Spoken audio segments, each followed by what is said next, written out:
Hello, friends, and welcome to a very special Chabura public shiur. Tonight we have with us, for the final shiur of this year's Chabura's curriculum, our Rosh Bet Midrash, Senior Rabbi of the S&P, Rabbi Joseph Dweck, for a Q&A session with questions you guys, our dear members, sent in. I wanted to take this moment to thank you all for an incredible year. Thank you for showing up and for tuning in, for all your incredible questions and discussions, for your interest, for your essays, and all your support. It's really an honor to be a part of such an incredible community of people who care so deeply about living in covenant. In the next few weeks, we'll be taking a break. During that time, we'll be preparing next year's exciting new curriculum, developing new events, initiatives, and publications. So stay tuned, and we hope to see you all back next year, refreshed and ready for more growth and learning together. I also want to thank, big thank you for all the people who put so much time and effort to make this possible. Sina, Avi, Eli, and of course, Rabbi Dweck. With that said, thank you so much for everyone who showed up live, anyone who's going to be listening afterwards. Chacham, the floor is yours. Thank you very, very much, Rohad. And I definitely want to echo what you said, because it's remarkable, really, that what the Chabura has become, how it's grown, and how it's developed, and that's entirely, really, I mean, ultimately, it's about the Talmidim, right? It's about the people who are involved and learning and excited and engaging. And of course, as Ravo had said, we thank Sina and Avi and Eli and all of the people who are involved. Of course, we thank Rav Ohad, because we barely would be able to do any programming without him. Thank you very much for all of your care and making sure that everybody's informed and that the shiurim are appropriately hosted and so on. But the reality is that none of that work would be valuable if it wasn't for you, that you're here and learning, right? So all of that is wonderful, and Yehi Ratzon that we should always be motzei chen b'sechel tov b'einei Elohim ve'adam, and that the melacha and the limud and all that we do and all that comes out of it should find favor in HaKadosh Baruch Hu's eyes. Okay, so I'm going to apologize because I'm sitting here with my windows open to the street, because it is extremely hot here in London, and there is no air conditioning in London. I mean, not a lot anyway, and certainly not in this room. So I'm getting whatever air I can, but that comes with some noise occasionally. So I apologize for the noise, but there are no other options for me at the moment. I'm going to go through.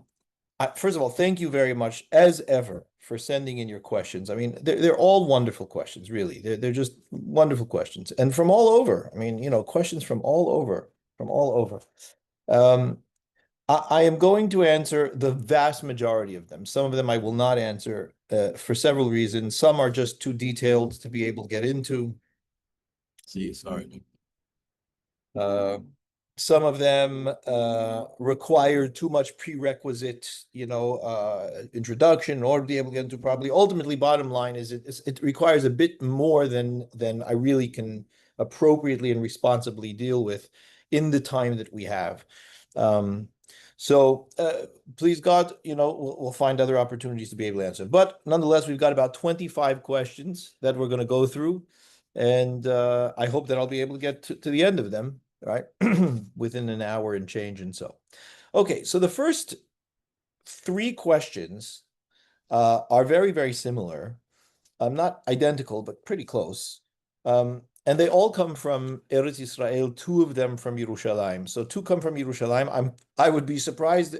I would not be surprised if they were from the same person, but asking the same question in different ways. And one is from Ben I think Kleinman in Haifa.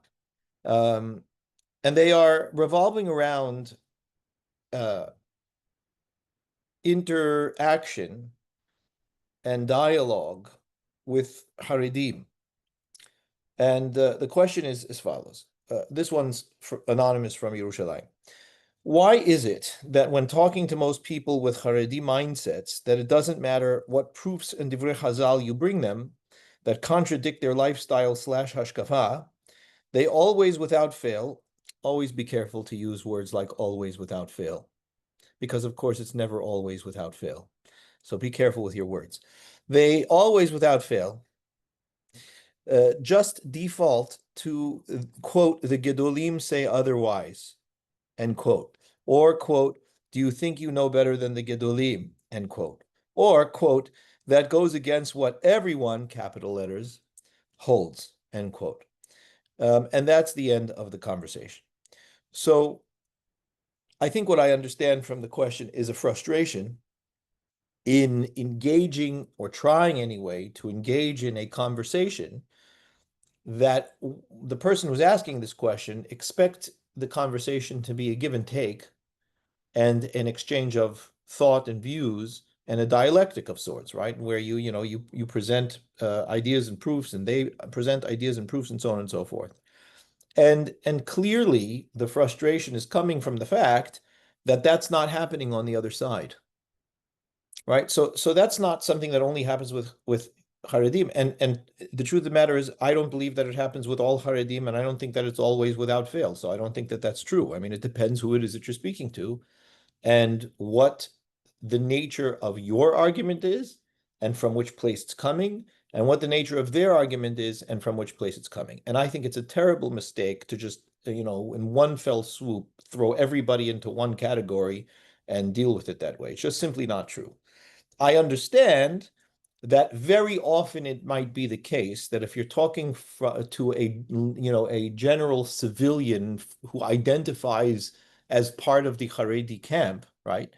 Very often it will be, as you say, but the Gedulim say this, or everybody holds otherwise, and so on and so forth. And I'm not going to get into the sociological or psychological reasons why somebody might say that or do that. I really do believe that if you think carefully and honestly, you can figure that out yourself. Why would anybody do that, whether they're Haredi or not, right? Why would anybody respond with a response that does not engage the issues that you're talking about? Right? Let's think about that. What might it be that somebody is avoiding dealing with the issue at hand? Okay, so I leave that to you. I leave that to you. The question that I'm going to ask you, Anonymous from Yerushalayim, is why are you having these conversations? There's an assumption here that you should be having these conversations. And I have no idea why you assume that. I think to the contrary, I don't understand why you're having them. And I would recommend against having them. Because if you're not having a conversation that can properly deal with issues and you find, right, with the people that you're speaking to, that they are not engaging the issues with you in a faithful, honest way, why are you having the conversation? The conversation is not a fruitful one. And you are dealing with an individual who, for all intents and purposes, has their mind made up. And what you're describing is a situation in which they are not interested in having their mind enlightened, possibly changed, adjusted, and so on, right? Okay, that is not something that is rare and strange in the human condition, right? It's actually more often the case in the human condition than the contrary, right? It is rare where you get somebody who is genuinely a hacham, who's genuinely interested in truth over all things, including their ego, including being correct, including the discomfort that they might find in finding that they are incorrect. And not only are they incorrect, but many of the people that they recognize and respect or connect to are incorrect, which is not an easy thing to hold for a human being. The majority of human beings are that way. So what I would suggest to you is hold your tongue. Do not engage in conversations that are not fruitful. Find hachamim to speak to. And there are hachamim amongst the Haredim. There are. You can have good, strong, meaningful conversations. You might disagree at the end, but you can have good conversations with Haredim. I certainly have them. And I don't think that it's the case at all, that they always, without fail, just default. Yes? Now, I'm going to quote you something from David Mamet. And I'm going to quote this for everybody because I think that this is extremely important. I find time and again and again and again that people who learn things and are enlightened by things and feel very much changed by a truth or truths that they study and discover immediately wish to engage in argument with those who do not hold it as they do currently. And first of all, I think that that's, like I'm saying, and I'm saying that that's you, right? I don't know you because I don't know you. right? But I'm just using this opportunity to raise this point. And I really would caution people against engaging in conversations uh, before you've spent years and years really, really, really coming to understand not only the information that you're working through and dealing with, but the people who hold views around you and how they work, not just how the ideas work, because the ideas are theoretical. The people who hold them are very much practical. In any case, it is possible that you will find yourself in, hearing people hold views to such a stubborn degree that it sounds like prejudice. What does I mean prejudice? I don't just mean racism. I mean prejudice, right? Prejudice is not just racist. Prejudice is that they have a very powerful bias to thinking in a particular way. And when you have somebody that holds such a prejudice to the point that it might be seen as bordering on abnormal, right? Where, they hold to it for such dear life that it borders on abnormal, the engagement and conversation with that person is not only not a good idea, it's a terrible thing to do for you. And I'm going to explain, I'm going to quote you this quote because it's a brilliant quote and it is absolutely true. And I encourage everybody to learn this very well. And David Mamet says, the effort to combat psychotic prejudice with reasonable counterarguments is an act not only of folly, but of capitulation. Right, so it's not just an absurd thing to do, right? It's not just that, it's capitulation. You're giving into that strange world that they inhabit and going into that world as though it's a real world. And that is a terrible mistake. Don't do it. So I leave that. Now the second question is very similar. And this is a question from Rivka in Yerushalayim. And she says the following. She says, I struggle speaking with Haredi family and friends when I disagree with their views. I end up staying silent to avoid conflict. Good move, Rivka. Good move. For example, they say only Torah learning protects us, or they hid their kids from police to go to Cheder during war, and so on and so forth. How can I relate to them respectfully while staying true to my path? Well, you can certainly stay true to your path by staying true to your path. Their ideas have nothing to do with your path and what you recognize as true and your pursuit of truth. You can respect them because they're human beings. You don't have to respect their views. You don't have to respect their ideas. It's not the same. Respecting somebody's view and respecting somebody as a person are two different things. There are many people that I respect that I do not agree with. I absolutely fundamentally disagree with, but I nonetheless recognize their right to hold their view. I may think that they are terribly confused sometimes, right? Not always, sometimes. I think terribly confused, making terrible mistakes, but I respect them as human beings unless they act in ways that are harmful to me. They treat me as an enemy. They treat people I care and love as an enemy, and so on and so forth. But that's not usually the case, right? And if they do behave in a bad way, tell them that they should behave themselves. But that's not a question about arguments. It's a question about human behavior and what's appropriate in terms of human behavior.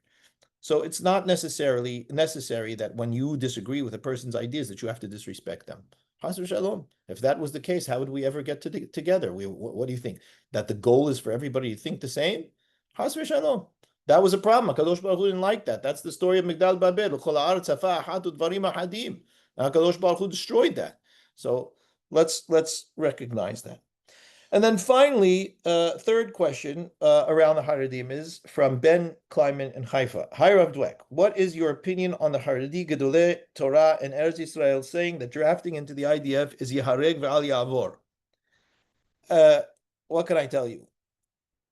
First of all, when you say Haredi Gedolei Torah and Eretz Yisrael, it sounds like you're talking about all of them, and it's not true that it was all of them. It was predominantly Hasidic Rebbes, right, that wrote this. Some Sfaradim, unfortunately, right, wrote this. But I think that it's important to consider that if they're saying this as a psak din, where's the teshubah? This is a very serious psak din to make, right? Something's yahareg ve'al ya'avor. I mean, we know it's davar yadua what in the Torah is yahareg ve'al ya'avor. Why? Because all of the Torah is pushed aside for saving a life. Right? The Torah was given in order to be lived by and not to die by.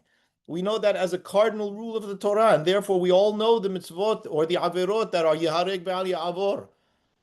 So to make a pesak that there's a new Yehareg Ve'al Ya'avor without a teshubah, explaining clearly the halachic process as to how it is that they've come to that conclusion, well, not only is it shocking, right, but it requires some level of responsibility to be able to stand by what it is that they're saying. All the greatest hachamim of all time, right, the greatest rishonim wrote teshubot.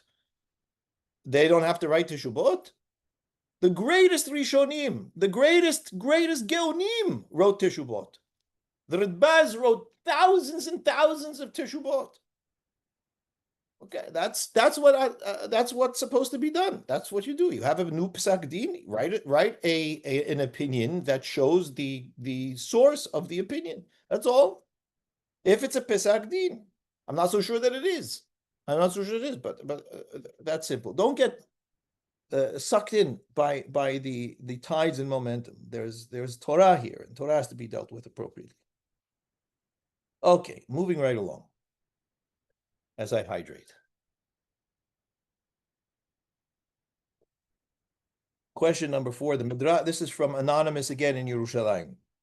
The Midrash says in Parashat Vayishlach that there is a mahloket whether the malachim that Yaakov sent to Esav means literal angels or people. What does mamash mean according to Harambam if he doesn't view angels the way most people view angels? Okay, so you're referring to a very famous midrash. It's famous because Rashi brought it in as the first perush on the pasuk. Vayishlach Yaakov malachim nefanav. Rashi says malachim mamash. They were actual malachim, not human beings, and that's a midrash rabbah. The Hachamim hold. I'm not sure what the issue is that you have with how Harambam would understand this. I'm not sure what the issue is. I mean, just because Rambam says that the malachim don't have wings like you think they do, or that they are these forms as though as you think they do, does not mean that what we consider to be a malach is not something that can have interaction with a human being.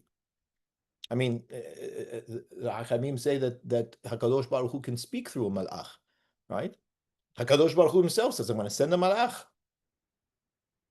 Right. So what does that mean? Right. So obviously, whatever it is that malach is, and essentially what malach is, what it sounds like, it is some element of a messenger service between Hakadosh Baruch Hu and Bnei Adam. Right. It is some form of interface that allows for interaction between Hakadosh Baruch Hu and human beings. That's all. Harambam does not negate that.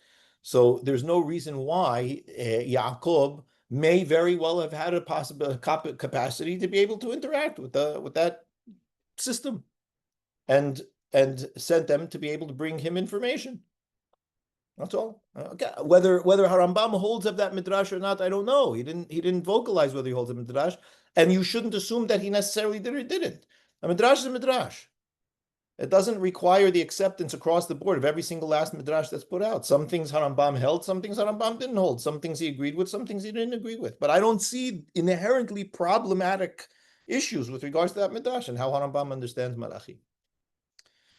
Okay, number 5, also anonymous, but this time from Brooklyn. And the question is, people always say God has a plan for us, and if something doesn't happen and you tried your hardest, God didn't mean for it to happen. It wasn't meant to be. Is this true? Well, that is a very broad question, anonymous in Brooklyn. Because when you say you tried your hardest, what does that mean? Maybe, forgive me for suggesting, maybe, and I know that it's not necessarily you, maybe the person tried their hardest at something that was an inappropriate thing to try. That, of course, is not taken into consideration. What if what you tried your hardest to do was the wrong thing to do? Is that taken into consideration? No, right? What I find with regards to this whole approach, right, that everything is meant to be, and that is all God's plan, and that is somehow a way that we assuage our disappointment when things don't go the way that we wish for them to go. It is extremely self-centered. I don't want to go so far as to say that it's narcissistic, but it's extremely self-centered because it does not entertain the fact that HaKadosh Baruch Hu may have had different opinions or different ideas or different approach or different direction to how it is that things were going. First of all, right? That's assuming that HaKadosh Hu is actually running this particular event of your life, right, that you're concerned about in a direct and acute focused way, right? Which Harambam would not necessarily agree with. But regardless, let's assume that that's the case, right? There is an assumption here that what you've done or what whoever did what they did was an appropriate thing to do, appropriate thing to pray for, an appropriate thing to act on, an appropriate way to relate to something. How do you know that that was the right thing to do? No matter how hard you tried. Maybe the fact that it didn't work out was an indication not on what God wanted, but what on you did. And that's much harder for people to accept than to say, well, we'll put it up to God and say it was his desire. Who said it was his desire? Maybe it was your fault that things didn't go right. I'm not saying that that's necessarily the case, but it's certainly something that needs to be entertained bravely and courageously by every human being that recognizes the path that they thought should be or could be did not be. More important to do is to start going in and thinking, what did I do that did not allow for this to occur? Or what were the circumstances that did not allow this to occur? And I'll tell you something, that's much harder work. And that is work that people avoid. So I strongly suggest that spending some time on that. You could never go, well, I shouldn't say never, but it's very hard to go wrong by spending time on genuine, honest, not neurotic introspection and consider, what have I learned? What can I learn? What about what didn't work here can teach me? And that is much more fruitful than simply saying, well, God wanted it, so it must be fine. This is how it's supposed to go, because it'll keep happening. Okay, number 6, from Ruth Shakalo in Mexico. Ruth, very good to hear from you. And the question is, how does Harambam reconcile Sadiq Viralo if he starts from the principle of cause and consequences? Yeah, the very simple answer to that question is Mikre. Harambam understands, and this is a question that I was debating whether to answer, but because it was from Ruth Shakalo in Mexico, and she only sent one question, I felt that I should answer her question at least a little bit. But it's a very big topic. And the basic source of the answer, or the foundation of the answer, is in the concept of mikre, that the world runs in randomness, and that things happen. And that when we say Atzad Adonai Takum, that what HaKadosh Baruch Hu wants will ultimately be, it's precisely that. Ultimately, what is left standing will be what HaKadosh Baruch Hu wanted. There's no question about that. Nobody has any doubt about that. Not Harambam, not anybody. The question is, how does it get there? And are you involved? That's open. That's completely open. Whether you're there or not, whether it gets there in way A, B, C, infinity, HaKadosh Baruch Hu has an infinite ways to skin a cat, right? He's gone. Hayad Adonai Tiksar, not confined by anything.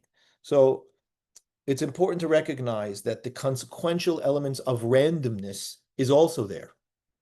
And it is possible that a tzaddik, in terms of being a tzaddik, can be in a state in where there is a limit to the hashgacha on that particular tzaddik in that particular moment. And Rambam goes through in detail in the Moreh Nebuchim why this might be, to what degree it might be, in what capacity this might occur, and so on and so forth. And that they are in the wrong place at the wrong time. That's one thing, right? That is one thing. Another thing is, what we call Ra is not always Ra. Right, what we call Ra in terms of the experience of something, and the Hachamim recognize that. Yeah, as for example, it says in the Gemara that ideally everyone should say Baruch Hatov ve'Metiv for everything that happens to us in our life, good and bad. Why? Because Kol de'avid Rahamana letav. Everything HaKadosh Baruch Hu does is for good. So we should say Hatov ve'Metiv for everything. But the Hachamim recognize that's not reasonable to ask of human beings.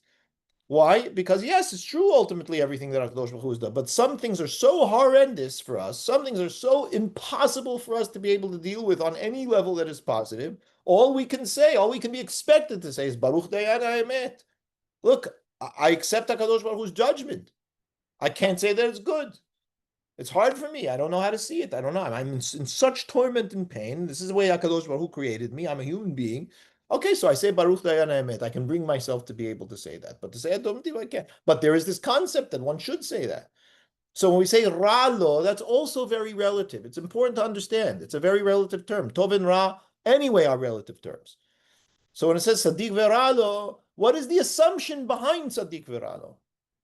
What's the assumption behind it? That a tzaddik should never suffer in this world? That tzaddik should never see hardship in this world? Tzaddik shouldn't have problems in this world? What is that assumption? Okay, so that's an issue. The important thing is that Moshe Rabbeinu, according to the Hachamim, asked this question. So it's not a small question, right? And it's important to understand why Moshe asked the question. And essentially, the reason why Moshe asked the question is because he wanted to understand why it could not be that for a tzaddik, the world here, Olam Hazeh, could not be in a fractal-like way an expression of Olam Haba.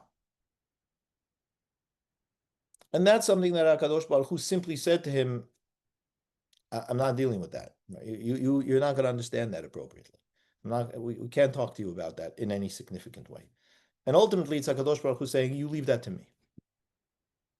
Right?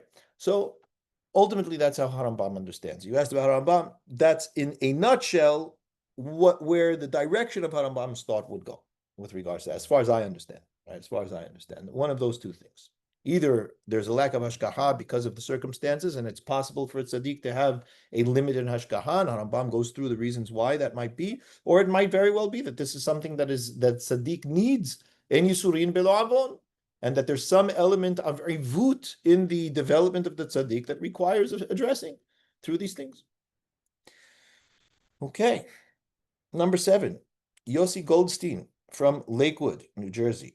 Harambam writes that rejecting one principle of faith makes someone an apikoros, deserving hate. This is true.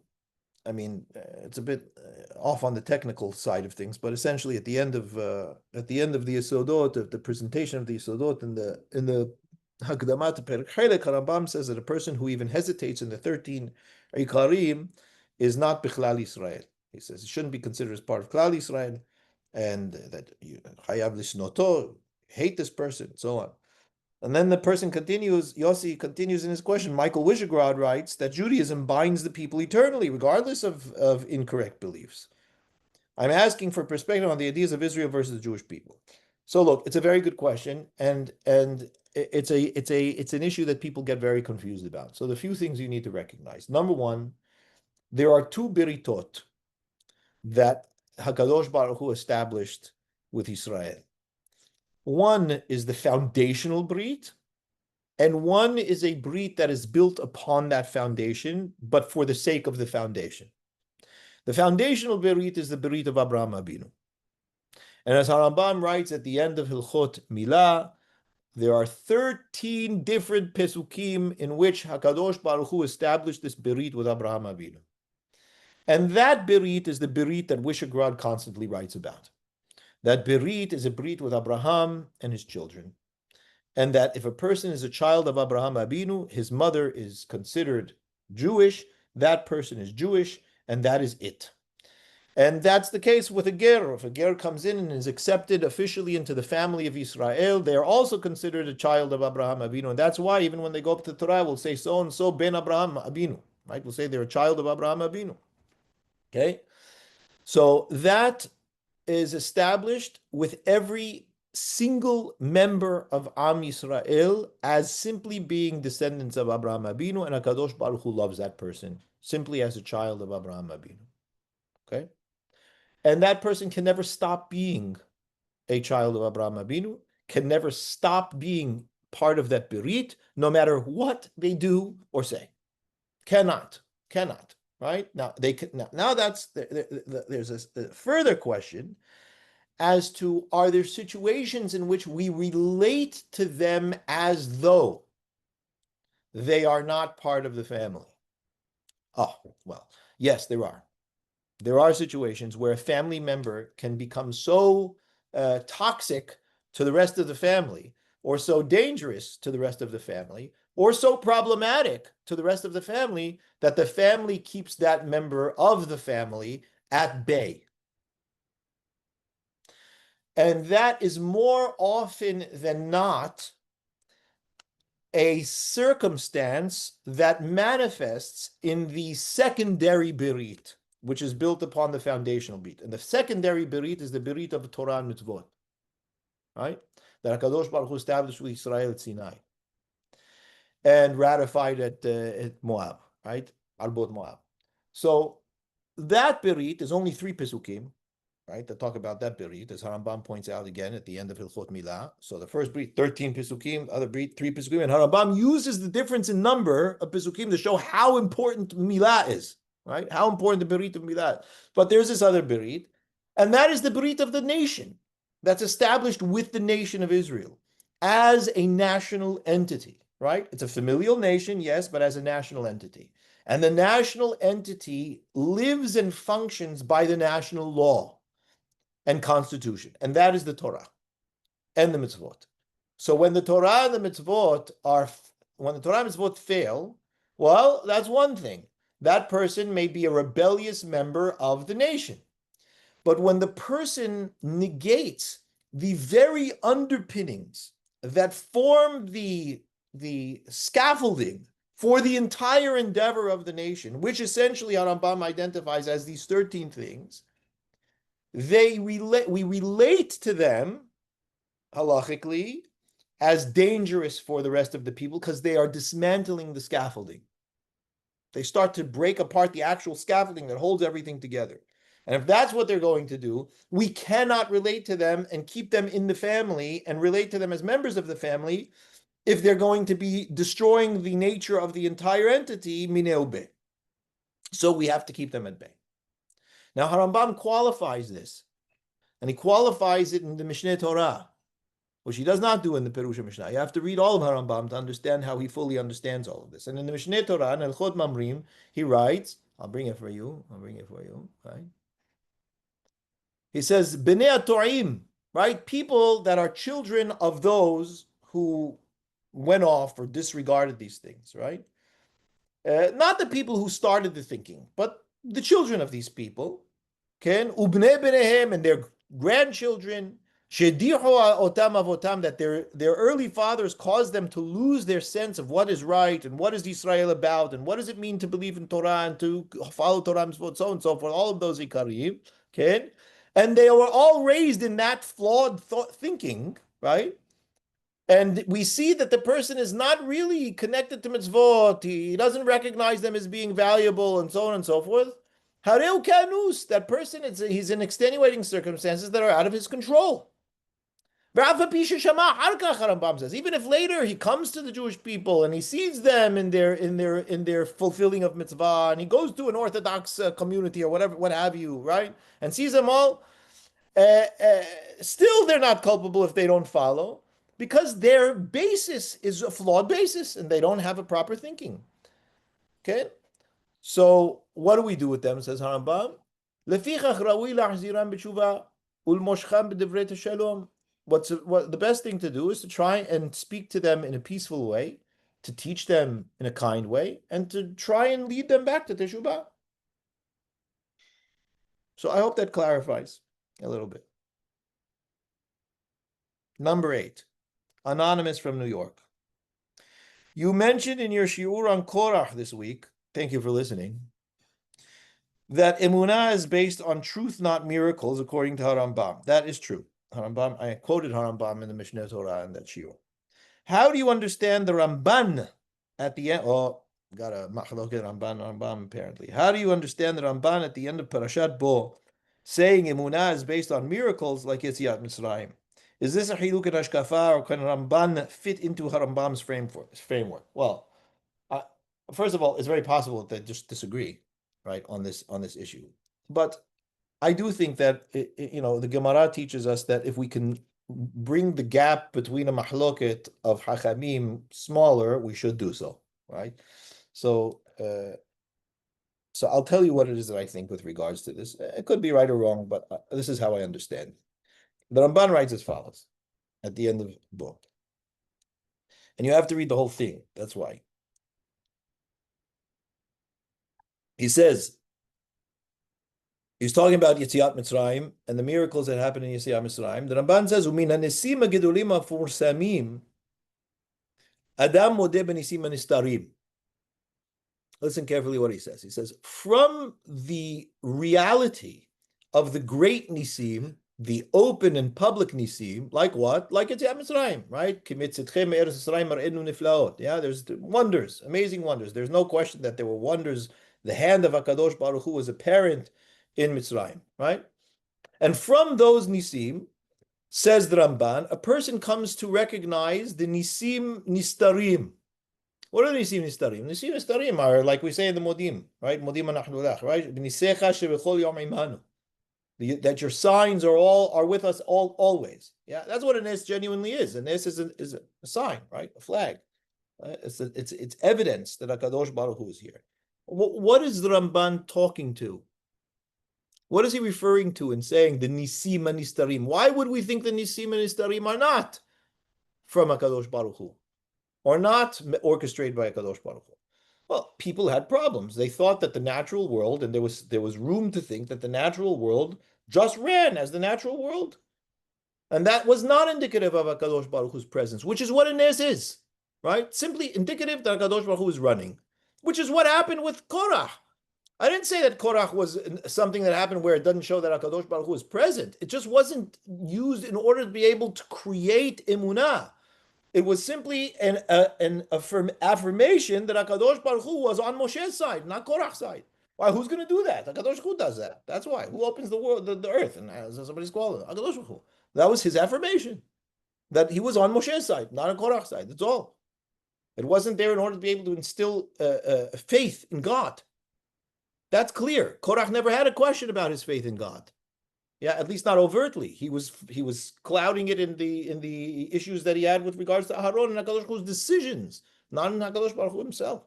So what the Ramban is dealing with is that there are people who look at the natural world as simply running on its own, void of God. And what he's saying is, from the very fact that HaKadosh Baruch Hu shows his presence through Nisim Gedolim, we recognize that his presence is in everything. And he calls them Nisim Nistarim. And he continues.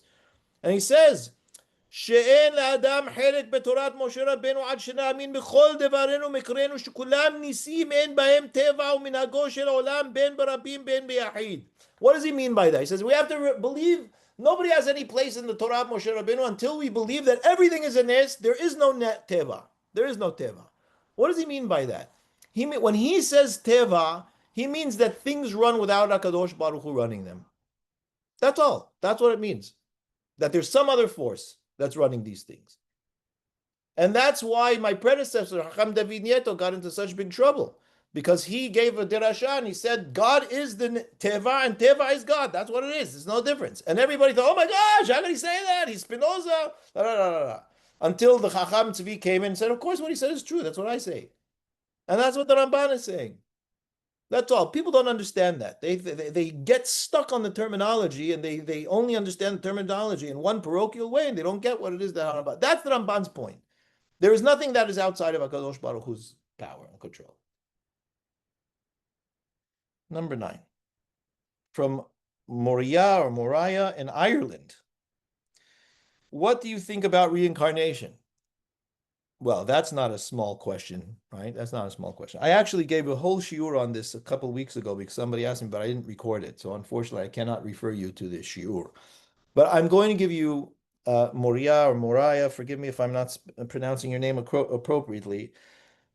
The answer is in very broad strokes. And I apologize that I cannot get into the nitty-gritty details and go through an entire 90-minute shiur on this like I did a couple of weeks ago.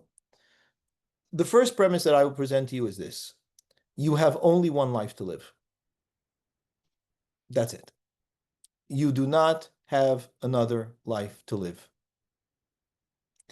And that is a fundamental idea of the Torah. It's a fundamental idea of the Torah. And it is not negated. The idea of Gilgul is became much more famous and developed amongst the Mikubalim by Rabbeinu Ha'ari. And he wrote an entire book called Sha'ar Gilgulim. Right, well, he didn't write it. Marhu put it together, but nonetheless, Rabbeinu Ha'ari put out this entire concept of Gilgul. But it's not a concept that is not manifest in the Talmud in some way. And I'll explain to you what I mean. Right, the Hachamim say very interestingly, they say, Pinchas hu Eliyahu. Right? That's not a Kabbalistic idea. That's brought by the Hachamim, right? They recognize that there's some correlation between Pinchas and Eliyahu Nabi. Well, what does that mean? Or, for example, they'll say, B'zchut tzniut sheberachel zachta v'yatza mimena Shaul. B'zchut tzniut sheShaul zacha v'yatza mimenu Esther. Right? They'll say, there's Rachel, she had this attribute, and then came Shaul, and he had the same attribute, and then you have Esther, and she had the same attribute. And the funny thing is that they all developed each other's kind of path, right? So what Shaul didn't do, Esther ended up ultimately doing. And it's very interesting that these things kind of unfold this way. And the Hachamim see corollaries and relationships between certain personality types. And that's all that it is. Gilgul, so right, that, and people talk about this all the time. There are personality types. And it's uncanny sometimes how similar some people might be in terms of the way that they approach the world, the way that they think, the way that they, even the way that their lives develop, right, are uncannily similar. And that things come to them because of the nature of the people that they are, that only they can deal with. So there are many, so if you start to pay attention to this and you really want to look at this very carefully, you can see, well, there's personality type 312756, right? There's personality type 2993332, whatever it is, right? There's all these personality types. And these personality types manifest over and over and over again. And this is replete throughout the Hachamim, right? It's not just a Kabbalistic thing. Hachamim do this all over the place. And they recognize corollaries between this person and that person, and the idea of how this person did this, and then later this person did this, and so on and so forth. Even when they say, for example, Ezra should have given the Torah, but Moshe came before him and gave the Torah, and all of that. All of that is hinting to the same idea.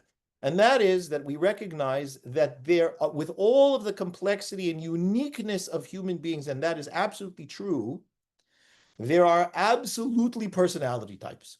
And people love this because they do tests, right? And say, what kind of personality type are you? And people fit very uncannily into these personality types. And all the idea of Gilgul is,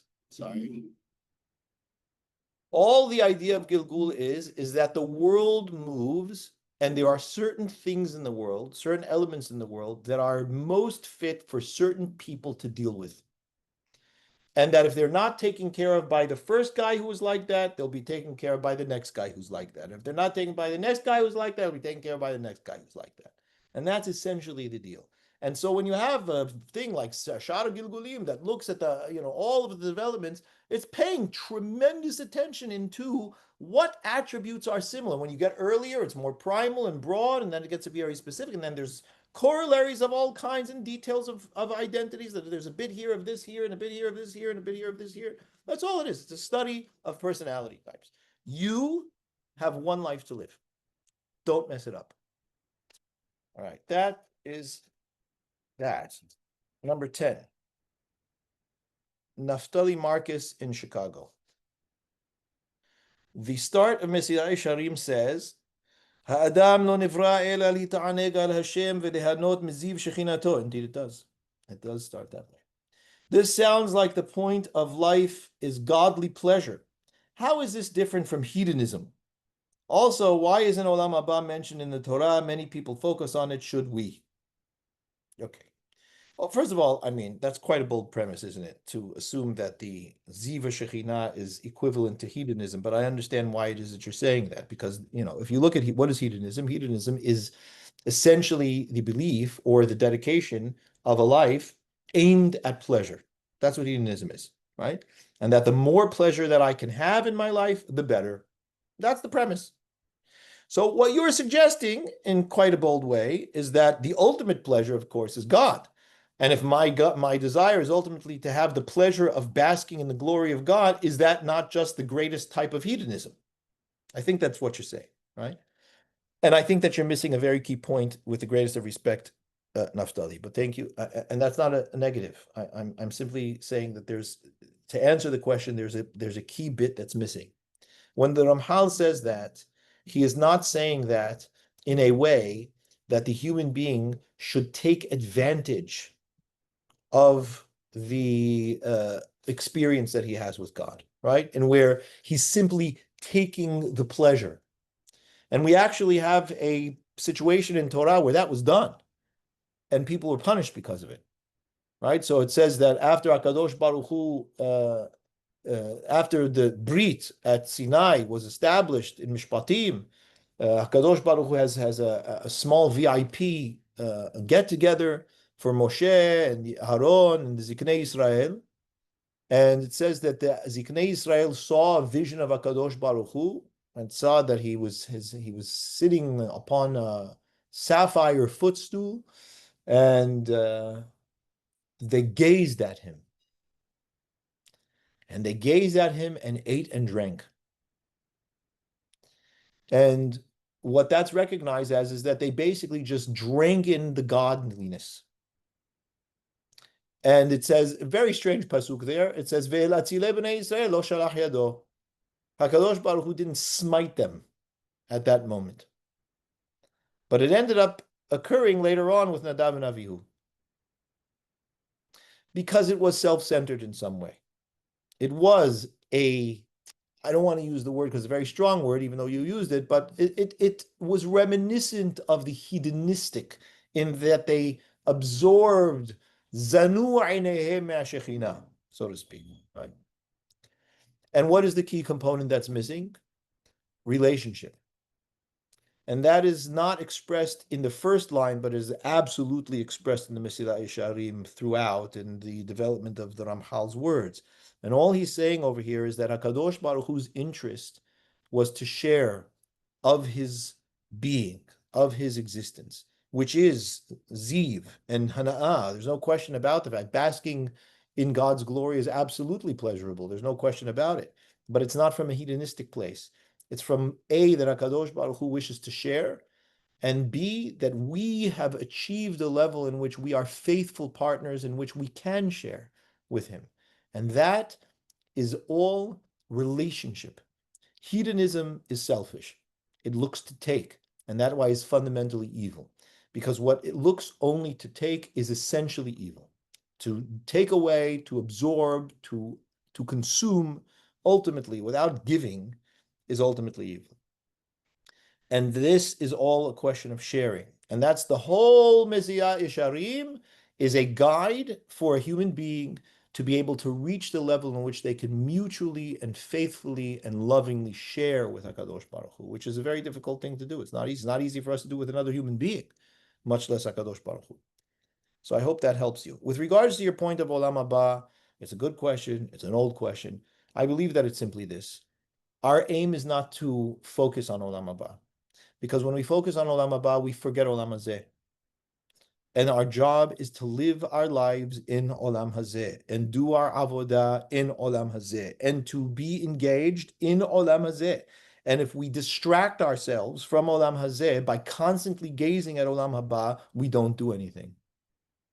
And it's for the similar reason that the Hachamim say, Tipach ruham shel mechashevei aketz, that people who sit and spend their time trying to deduct, trying to calculate the time that Mashiach will come, which is not equivalent to Olam Haba, but similar in its idea. I want to get them to a messianic era, and they do that instead of really living their lives and actually bringing the Mashiach by being tzaddikim and being shomer Torah mitzvot and doing things that are yashar and tov. Well, that's a complete mistake. So the Torah doesn't have to tell you about Olam Haba. It says, Harambam says, Sofa Tova Levo. What do you think, that HaKadosh Baruch Hu is not going to do good for who deserves good? That's none of your business. Your business is to serve HaKadosh Baruch Hu as he told you, and how as he asked you. Your business is to know HaKadosh Baruch Hu, as Harambam clearly says, and that's why. I don't think it's that big of a deal. I don't think it's very, it's not such a big question. I mean, there are indications in the Torah that there's more after death, but Olam Haba is not spoken about that. Not only that, Olam Haba is not even one of the Ikarim, remember. Right? It's not. Rambam doesn't recognize that one of the Yikari.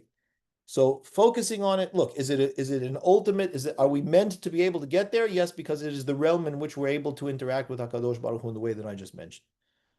That's it. That's the point. But it's you're not to be distracted by it.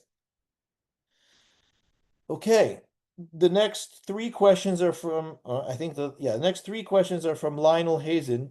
I don't know if it's Hazen or Hazan, but I mean it's always Hazan, but sometimes we say it Hazen. In Los Angeles. Number one, can you discuss what's the time? Okay. Can you discuss the relationship between Torah and morality? Must all morality come from Torah, or are there other sources? Again, a very big question. A lot of these questions I would love to give an entire shiur on, but I can't. So I did give a shiur on this years ago. And I can try and find the link. I didn't get the link. I can try and find the link and send it. Does anybody have, you don't have access to my Dropbox, do you?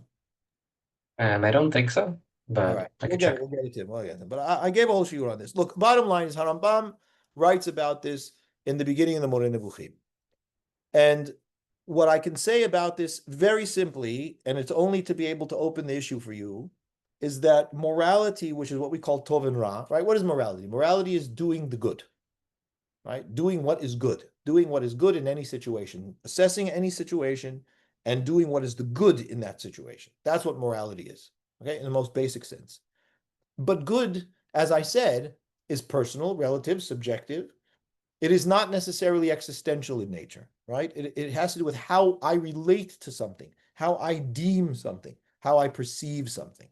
So what Torah does guide us to, and this is very much how Harambam explains it, right? When he deals with the whole issue of the Itzadat Tovara in the beginning of the Moreh Nevuchim, is that our aim is to tether what we believe to be good to what is true. And we tether what we believe to be bad to what is false.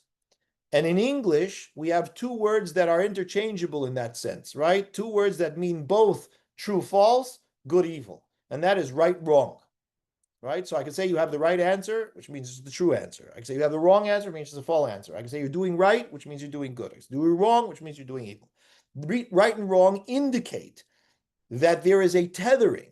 There should be and can be, and indeed very much is the best way to deal with it, a tethering between what I recognize as moral, again, good and evil, to what is true and false, or if you embed it temporally, in other words, you look at true and false in terms of its playing out over time, what is viable and not viable. And that's very difficult to ascertain, which is why Torah is so important to us. So we use Torah to be able to provide the framework for us to determine what is moral. So in terms of your question, the Torah is our frame in terms of being able to determine what is moral. Yeah. Now there are certain things that are simply recognized by human beings as being moral because all human beings recognize these things as being right or these things as being wrong, these things as being viable or these things as not being viable. And it is also possible that humanity can end up going nuts and not being able to think properly. And ultimately, it's Torah that anchors us and calibrates those things for us. So I hope that at least gives you a direction into how it is that we deal with the question. Next question from Lionel is, are the Jewish people only a nation by virtue of Torah, as Saadia Gaon says? Leibowitz argued that in modern times, without Torah, Jews lack common ground. What are your thoughts? So I started to talk about this before when I was talking about the two levels of Brit, right? That there's the Brit, that's a foundational Brit, 13 Pisukim, and then there's a secondary Brit, 3 Pisukim, that's Torah Mitzvot. To a certain degree, yes, of course. Who am I to say Rabbeinu Saadia Gaon is correct? I mean, I'm embarrassed to even say that. I mean, I think what I can say is explain Rabbeinu Saadia and why he says that. I think, of course, that's the case, right? You can talk about the family all you want. You can talk about the children of Abraham Abinu all you want. What holds them? What binds them? Their circumcision? Even that is not something that holds them and binds them anymore. Used to be very clear, right? You were circumcised, you were of Israel. You were not circumcised, you were of the Goyim. But that's not the case anymore. So, okay. And even so, let's say they're all circumcised. And that is what you can use to differentiate between the people that are Jews and not Jews, or part of Israel, not part of Israel. what binds them right? What binds them amongst themselves? So there's a credo that needs to bind them. There's an idea, a set of ideas, a belief system, something, right, that binds them. What binds the citizens of the United States of America? The geography is one, that's definitely a big thing, but there has to be more than that so that it doesn't devolve into 50 countries, which it seems to do every now and then, right? Well, that's the point of a constitution and the Declaration of Independence and the ideals that are American ideals and so on, that those things are taught and those things are reinforced and so on, right? So there needs to be something. So for us, it is, yes, absolutely, the Torah. Okay. And finally, also from Lionel, what would be a classical Sephardi approach to Jewish outreach? Today, most kiruv is from a Haredi perspective. How can we help uninvolved Jews re-engage with Torah in an authentic way? So I think the fact that there's an approach is the problem, right? You're expecting that there should be an approach. I think the classical Sephardi approach is that there isn't an approach. The minute that there's an approach, it's a doctrine, and it needs to be done this way. And that's the problem with kiruv organizations. The problem with kiruv organizations, and again, I'm not knocking kiruv organizations wholesale here. I'm identifying an issue. And the issue is that the minute they become an organization, they're locked into a particular mode of acting that becomes doctrine.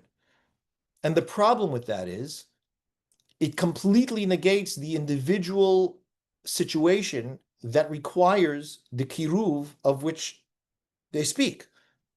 Because as different as human beings are, the different their situation is, and is the different in terms of the kiruv that's necessary for them. And that's why I read just now where Harambam says, you find the tinok shenishba.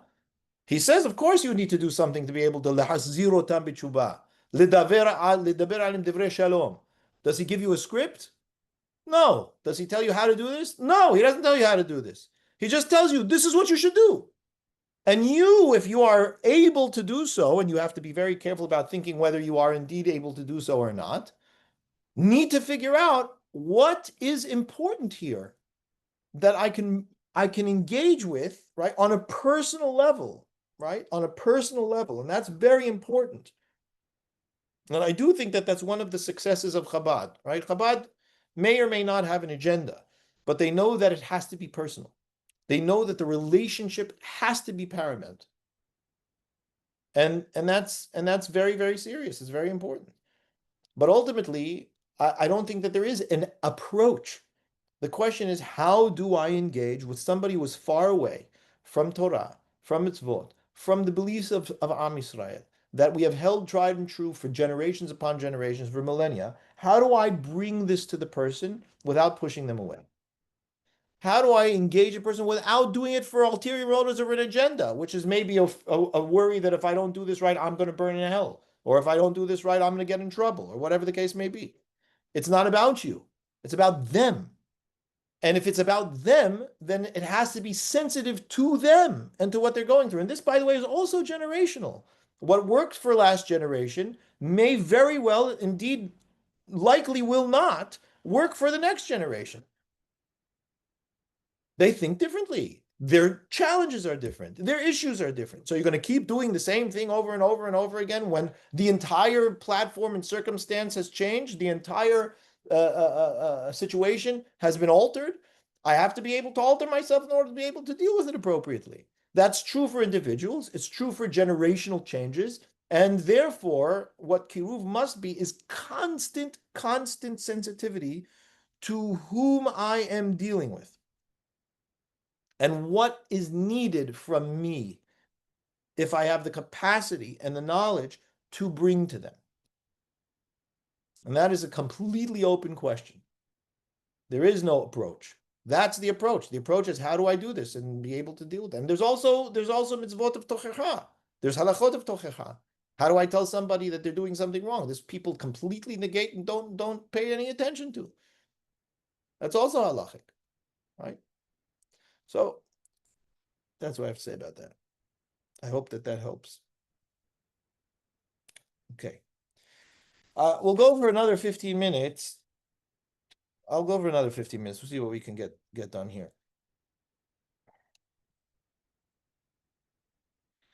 This is from Avner Yeshurun in Miami. Hello, Avner. Why did God command mitzvot that are obvious to human reason? Wow, there's a lot of these questions are very heavy. Also, I'll give a whole shiur on this, which I'll try to send you, Avner. Recognize that it is only after the people heard mishpatim that they say Na'aseh v'nishma and the brit is established. Only after the mishpatim, which are, as you are saying, are things that are obvious or at least very available to discover to human beings. And the basic reason for that, again, I'm sorry for the brevity in my answers. The basic reason for that is because it showed that HaKadosh Baruch Hu cared about your basic human life that you know, that is so familiar to you, that is so dear to you, and that he lives in that with you and cares about it and speaks on it and is signaling to you that not only is it just your life, once he's saying, HaKadosh Baruch Hu is saying, I care about it and therefore it is part of my life, kavyachol, right? It reaches on high. So, your shore that gored the other shore, I care about that, HaKadosh Baruch Hu says. And when the people heard that, they recognized, okay, so this is not some lofty God out on Mount Olympus, right? That's dealing with his own life and every now and then toys and deals with the people. No, this is a God that's interested in relationship, that cares about my life, my experience, my whole working.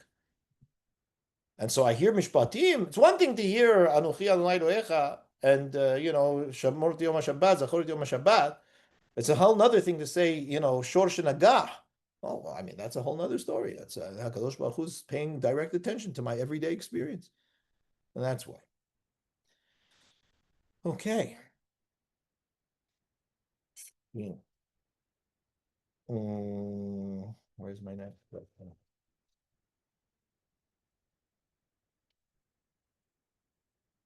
Okay. Yes. Also from Avner Yeshurun. Many synagogues have youth groups during tefillah. Is this positive? I notice some kids grow up unfamiliar with the actual prayers. Look, positive also is relative. It's positive that they're in synagogue as opposed to somewhere else on Shabbat morning, in my opinion, because recognize that nowadays they could be anywhere else but synagogue. So there's a tremendous, tremendous value for children simply having, what do they call it? Foot traffic, right, of the children in the synagogue, that they become comfortable in that space, that they are familiar with the space, that they have fond memories of the space, that the general milieu of the space is something that they know. That is positive. Yes, it is positive. And that if that's what brings them, then hinei ma tov, that's what brings them.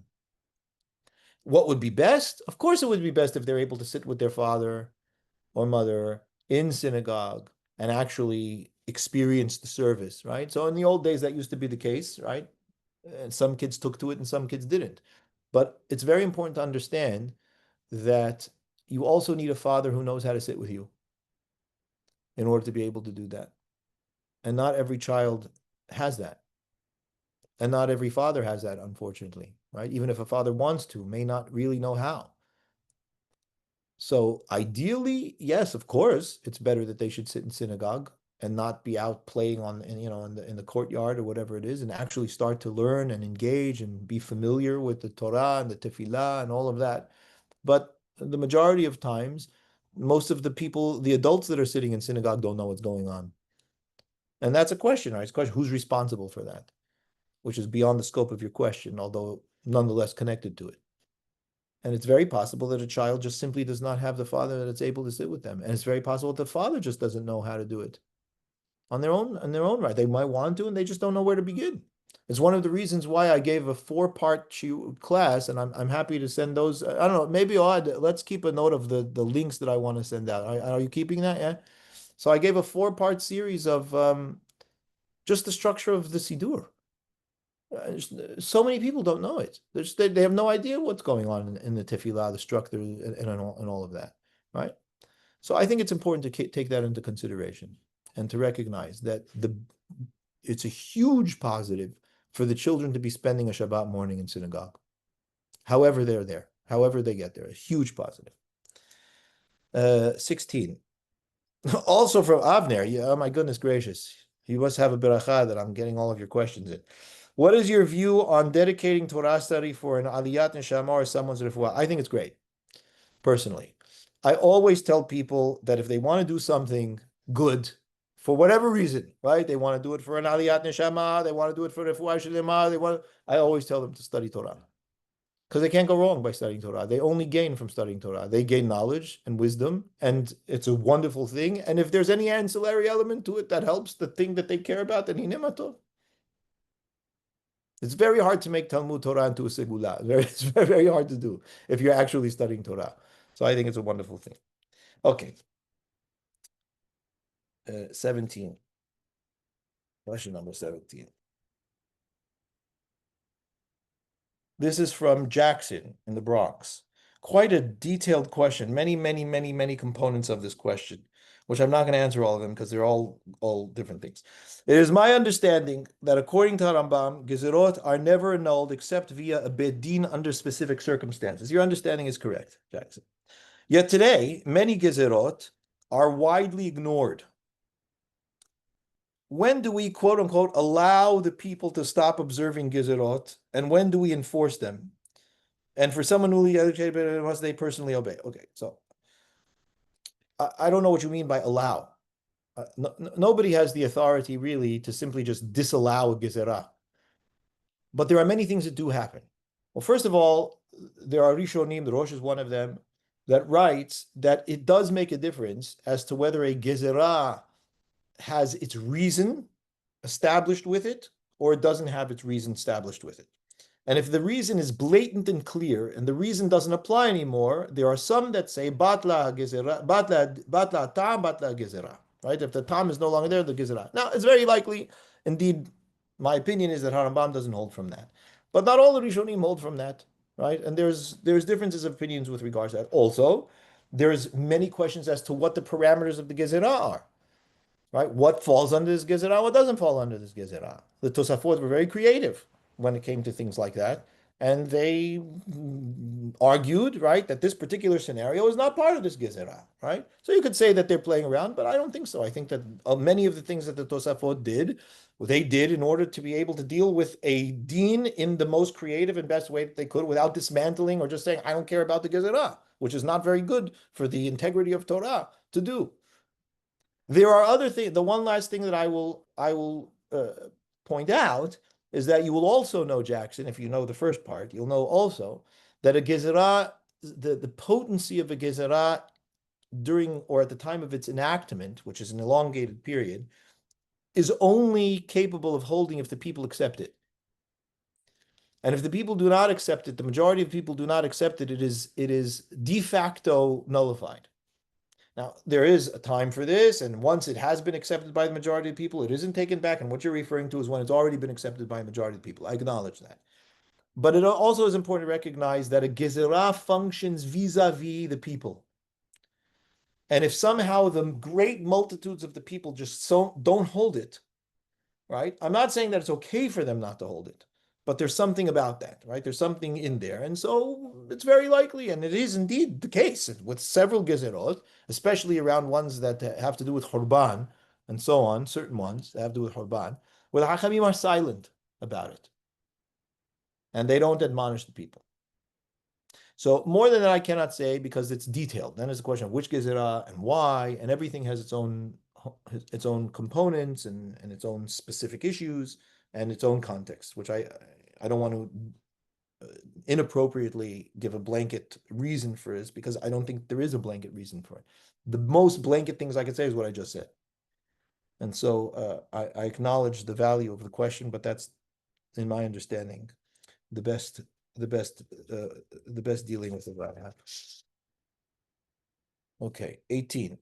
Ezra Cohen in London. Should a man spend most of his Torah learning time on the Talmud rather than other areas? Does it differ for yeshiva versus post-yeshiva? Ezra, good question. My answer to that question is, to you and to anyone else who asked this question, have you learned what you need to learn before the Talmud?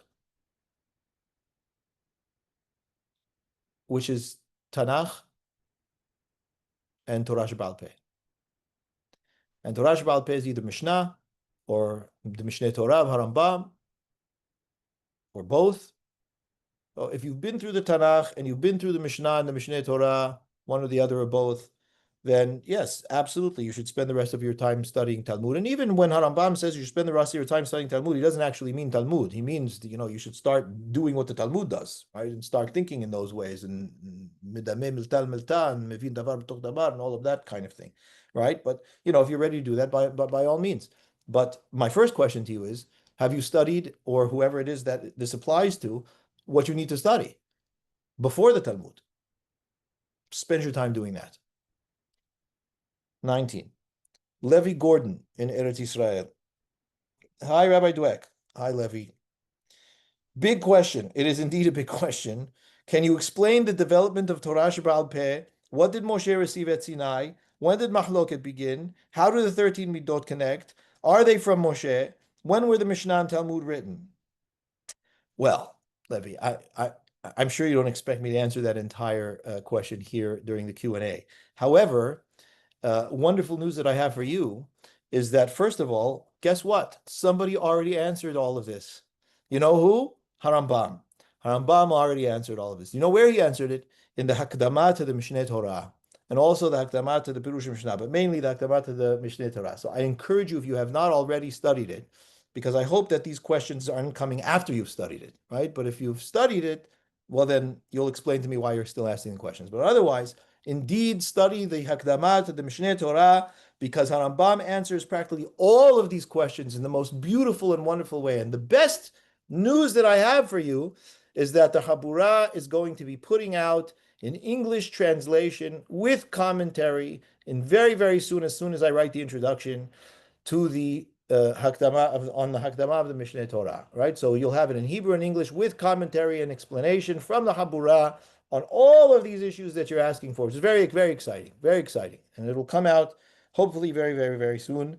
By the way, it's the work of the great Ben Rothstein, who's a member of the Habura, and I've gone through word by word, several times with him on everything, including commentaries and all of that. And so it will be out soon, B'ezrat Hashem. So I encourage you to look out for that. Okay, question 20. Jack Hodari, London. Is it an issue to sing phrases like Hadur bilvusho ve'en zulato mi el kamocha? No, it's not an issue. It's just as much of an issue to say Yad Adonai hoya b'miknecha asher basadeh, as much of an issue to say Adonai ish milchama Adonai shemo, as much as an issue to say Einei Adonai Elohecha ba mereshit hashana v'daharit shana. However you deal with those pesukim, deal with this. It's exactly the same. There's no difference. And it's minhag kol Yisrael, it's kol Sfaradim. We have the most beautiful poetry of Ibn Gabiron and all of the other great Sephardi poets. If you believe that HaKadosh Baruch Hu has clothing, yes, then you have a problem. But if you recognize that HaKadosh Baruch Hu doesn't have clothing, and this has nothing to do, and this is all kivyachol, and these are just things that there's no issue whatsoever. 21, also from Jack. כל מי שיש לו בית כנסת בעירו ואינו מתפלל בו עם הציבור נקרא שכן רע. Indeed, that's a Gemara מפורשת in Berachot, and Harambam posek להלכה, that a person who has a beit knesset in a city and doesn't pray in that city is called a bad neighbor. In the past, you say, there was one minyan per community. True, most of the time, not always, most of the time. Now with many minyanim, is it harder to fulfill this halakha? If I constantly switch minyanim, have I really supported the tzibur? So I think that there's an assumption in your question that may be incorrect. It seems to me that you're reading this halakha as the reason for going to the Bet Knesset is to support the tzibur. But it doesn't say that anywhere. That's not the reason. And the reason is for you. You should not be away from the tzibur. And the Gemara clearly says that in the pasuk that it quotes, because the Gemara quotes the pasuk, Ko amar Adonai al kol shechenai hara'im hanogaim b'nachala asher nehalti. That in Sefer Yirmiyah says, HaKadosh Baruch Hu is saying to all of my neighbors who came to the land, touched it, and didn't engage. And so HaKadosh Baruch Hu is referring, who's the Shechen Ra? You're Shechen Ra to HaKadosh Baruch Hu. Why? Because there's Shekhinah in the Tzibur. And you are not going there. You're staying away from it. So HaKadosh Baruch Hu says he's a bad neighbor to me. That's the meaning of the pasuk. Okay, so it's no problem that you have different Bate Knesset and you don't go to one Beit Knesset. There's a different issue with that. You're not Kovea Makom. You should be Kovea Makom. Kol Kovea Makom Tfilato Elohei Abraham Be'ezro. Anyone who sets a firm and established place for his tefillah, the God of Abraham is in his help, right? Helps him, is in his aid. So it's not good to be hopping from one minyan to the next in general, but that's a different issue, right? That's not this. This is if you're in a city and there's plenty of minyanim, it may be worse if you have more minyanim for you, because if you only have one minyan, you don't go, okay, maybe something happened, I don't know. Now you have all of these opportunities to go to minyan, not go to any of them. So that's a problem. But if you're jumping from one to the other, there's no problem as far as this halakha is concerned, right? This halakha is not a problem. It's a different issue that find one and stick with it, right? It's important that you have a kriyat makom. Okay. Oy, so many. We didn't, look, I've got 3 more questions. You can all leave and I'll answer them. We'll have it for the recording. But I feel like if we have 3 more, I don't want to not answer them. Okay, 22. This is from Shalom in the USA. When can you say God's name with a he versus saying it with a kuf, learning full or partial pasuk, zemirot, discussing God or Torah, teaching a child berachot? Okay, so all of these questions, there are halachot too. Very, very clear. And as far as Sfaradim are concerned, we almost never say HaKadosh Baruch Hu's name not as it's written. If you're just saying HaKadosh Baruch Hu's name connected to a word or something, then yes, you don't say HaKadosh Baruch Hu's name. But the halakha is in Chacham Ovadia Posek and Yehaveh Da'at. This halakha, I don't have the volume off the top of my head, but also Rav Ohad, I'll give the citation later. Chacham Ovadia Posek very clearly that whether you're quoting half a pasuk or a whole pasuk, if you're quoting any pasuk at all, you have to say HaKadosh Baruch Hu's name. You can't not say HaKadosh Baruch Hu's name because it's a genai. It's an insult to HaKadosh Baruch Hu that you mention a part of pasuk or a whole pasuk and you don't mention the name of God. There's no hasidut in not saying God's name in a pasuk where the name of God is meant to be said. It's to the contrary. It's a negative to do that. When you're teaching a child the beracha, it depends, right? If the child is at the age of chinuch, you can say the beracha with Hashem's name in order to be able to teach the child because it's for chinuch and it's permitted. Also the zemirot. In zemirot, usually we don't say Shem Adanut. Here and there it happens. But Shem Yodke or something like that, like see what I just said? Yodke, right? Something like that. That you can say within the zemirot because it's a context of Shevach. It's a context of praise to HaKadosh Baruch Hu. It's permitted to praise HaKadosh Baruch Hu. There's no problem with that. Okay? Okay, that's it. 23. Where's question? Question 23. Ari Cohen in Jerusalem. Can the Rav describe his derech halimud when learning Gemara Be'iyun? Very briefly. My way, it's not my way. It's the way that I was taught by my chachamim, by my rabbis, by Chacham Shimon Aluf, by Chacham Harold Sutton, and so on. So I think, if I'm not mistaken, to get a proper answer to this, I think Rabbi Sutton gave a shiur for the Chabura several years ago on this precise issue, which I asked him to give.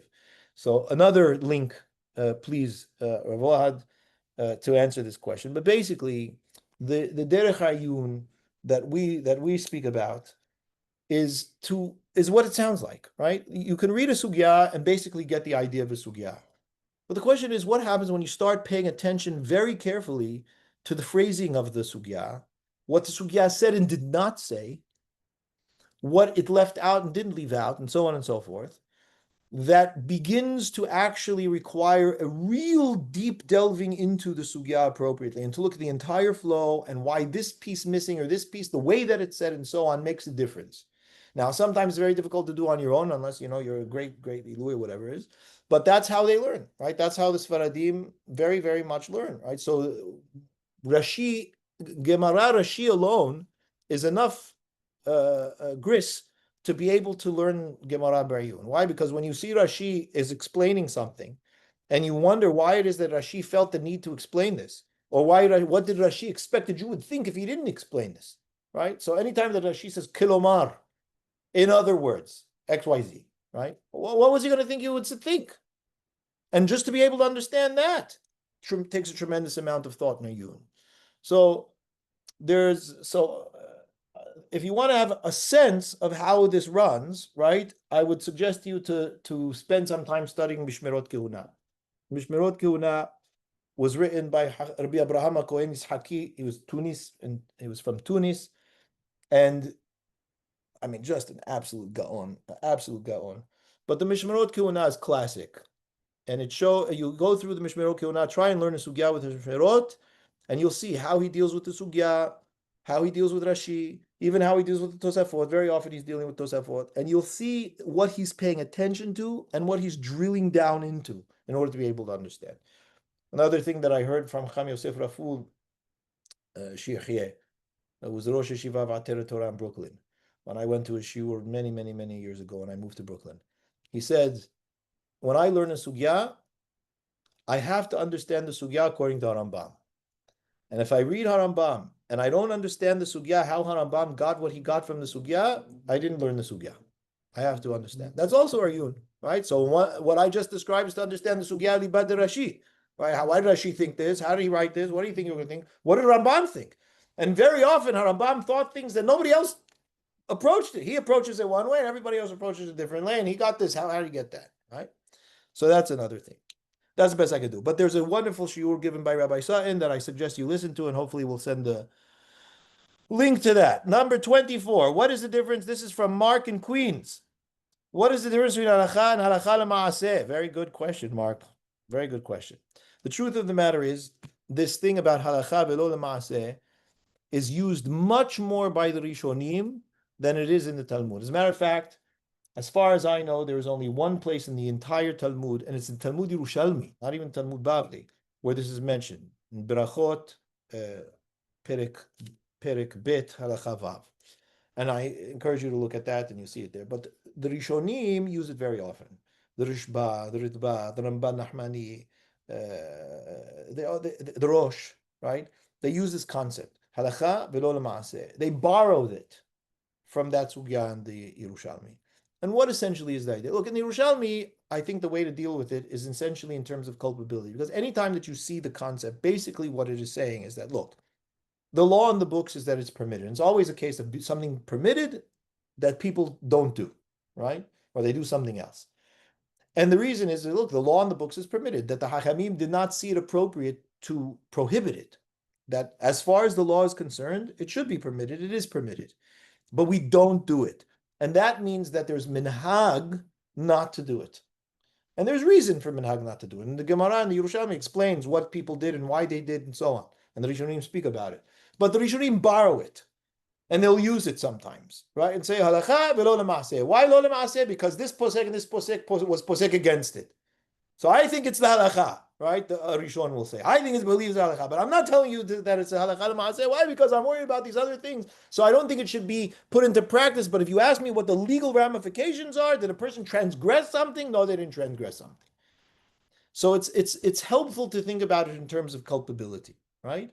In other words, if it was done, am I culpable for transgressing a prohibition? No. But is the practice to act on that law? The practice is not to act on the law. And that's what that means, right? Halakha v'lo l'maaseh. There's a similar thing that is in the Talmud, that is in the Bavli, in several places, where the Gemara says, halakha v'lo morinken, or halakha ve'en morinken. Right? It's halakha, but we don't teach it that way. We don't publicize it that way to the people and tell them to do. Why? Because we worry about how they're going to do. So say, make it asur. No, it's not asur. So that showed the faith of the Hachamim, the faithfulness of the Hachamim. Hachamim didn't make asur what they didn't believe should be asur. But they may not have wanted the practice to proliferate because of the concerns of how it might function. That's the best that I can explain it. And finally, the last question, and with this we will close for what looks like, 90 minutes. That's usually how long they go. Where are we? Yes, this question also, I think from Lionel. Yes, from Lionel. Okay. I have to see it. 1 second. I was thinking about your idea that mitzvot must be treated as means and not ends. I see that it is problematic to treat them as ends. But another issue arises. If we treat them as means, that is, What if we believe we have discovered better means to the ends of the mitzvot? Do you have a solution to this issue? Yes, my solution to this issue is you never have better means than the mitzvot to the solution. That's not, first of all, it's not permitted, right, to find other means. But second of all, the ends is only one end, to connect HaKadosh Baruch Hu. That's all it is. Everything else that anybody says is an end to a mitzvah, including Harambam, is only a step away from the ultimate end. So whenever Harambam says this is the reason for this mitzvah, or this is the reason for that mitzvah, this is the reason for that mitzvah, there's always one last sentence that he never mentions, and that is in order for us to be able to connect HaKadosh Baruch Hu. Because while we're stuck in Avodah Zarah, or because we are not appropriately functioning as a society, or whatever the case may be, it keeps us away from our capacity to be able to engage with HaKadosh Baruch Hu. But there's no question about the fact that the ultimate reason is to connect with HaKadosh Baruch Hu. And what I've said many, many, many times, in many, many different places, is that you never know how to connect to HaKadosh Baruch Hu. You can't know. You need HaKadosh Baruch Hu to tell you how. Because you are a human, and he is everything but, or anything but a human. So there's nothing you could ever do that will ever get you there, outside of mitzvot. That's it. You can't come up with something that is a better means to the end. There is no better means. And with that, I thank you all very, very, very much for taking the time to send in the questions. It's always a great honor and pleasure to try and get through and answer them. I hope that I was able to answer them in a decent way. I'm sorry for not being able to go deeper in some of them, not being able to deal with them as you might have hoped for me to deal with them. But with so many wonderful, wonderful questions, I'd rather give a direction in terms of answering some of them so that you can continue and think and develop than to just not deal with them at all. And I appreciate your patience over these last 90 minutes. And the last thing that I want to say is this time of break, use also for Kodesh. Use also for positive means. Don't just break. Absorb what it is that you've learned this year.